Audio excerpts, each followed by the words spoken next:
Morning class. It's Monday. Welcome back to school. I hope everybody had a great weekend. As promised, last week was the end of our poetry unit. And so now we're going to move into our Shakespeare unit. And I'm going to take some time right now to walk you through the website that we're going to utilize for our Shakespeare unit while studying the Hamlet play. So the name of the unit, or the name of the website, is MyShakespeare.com. So you need to put that into your internet browser and use that. And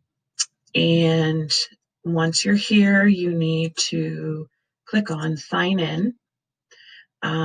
You want to first register. You are going to need to create an account because we are going to utilize the notebook feature that is offered through this website for assignments and annotating all different scenes and such. So you are going to have to create a new account.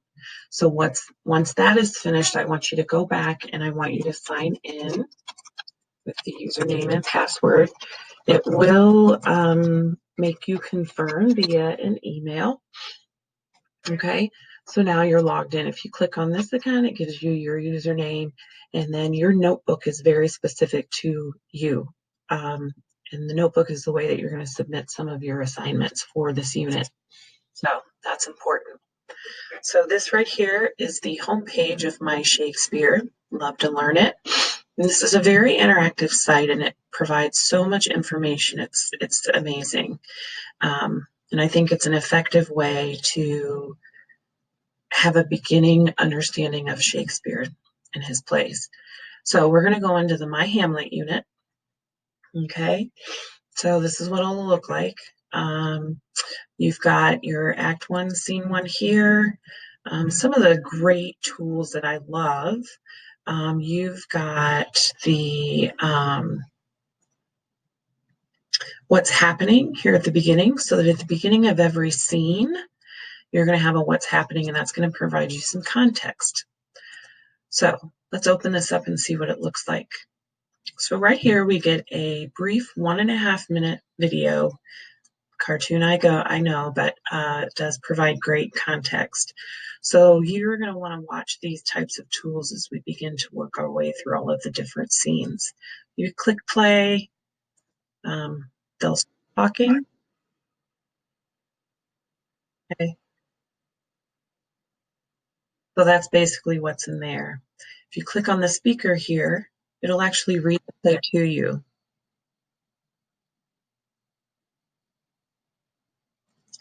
Okay, so that's a great way to learn it. I think sometimes if you listen as you read, especially in these ancient texts and where the language is different and the words are arranged differently than how we speak today, I think it helps as a reader to not stumble over the things you're not familiar with.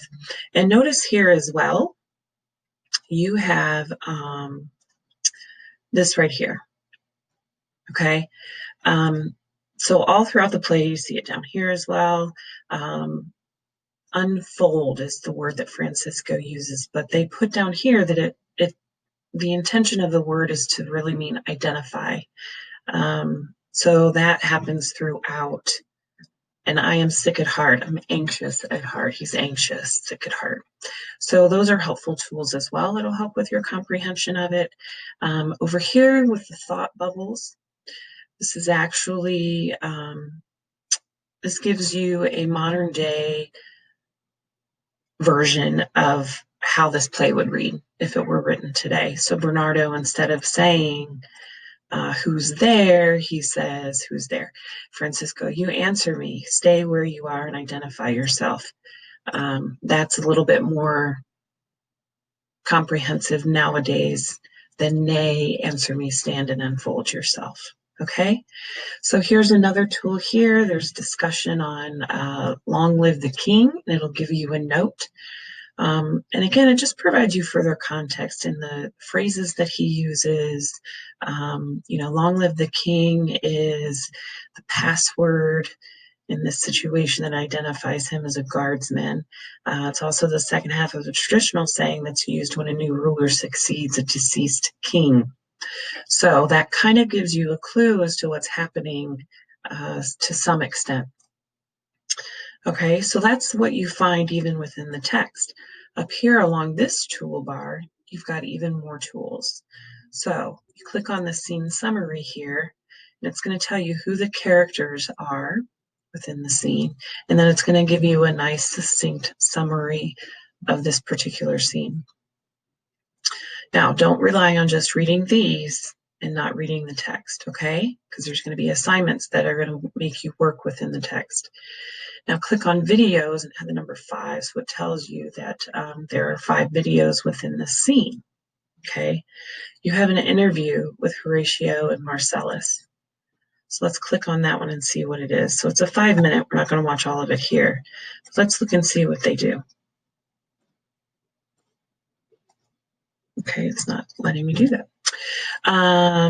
Political situation in Denmark. Let's watch this one. I watched this one yesterday. It's 4 minutes. Again, we're not going to watch all of it, but you have your characters again, your hosts. Play and see what happens.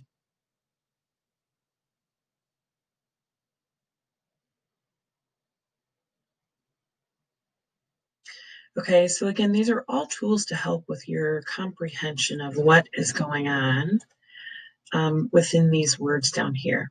Okay, so now we look down at the bottom. If you move backwards, we don't have access to the actor bios. Oh, we do. Okay, so this is the bios of the actors that are acting out the speaking part of the play that we're watching, okay? You can even go further back. What's the religion aspect in Hamlet? So you can use these to just keep moving around and get more information, okay? Some of these may be part of the assignments that I do give you. Down here on this one, you move between the acts and the scenes. So we can just go ahead and look at Act 1, Scene 1. Again, you have your what's happening, providing you the context of the scene to set you up so you can understand. You have the reading of it. I would encourage you to use that and look at all of this discussions of the royal we. Why do they say we as a king? Why does a king in Denmark say we? The metaphor of brow of woe. Okay, so there's a huge amount of information within this website that we are going to be utilizing for our Shakespeare unit. Okay. I'll see you on the call tomorrow and we'll start working our way through that. I just wanted to give this quick tutorial on the website. Have a great day.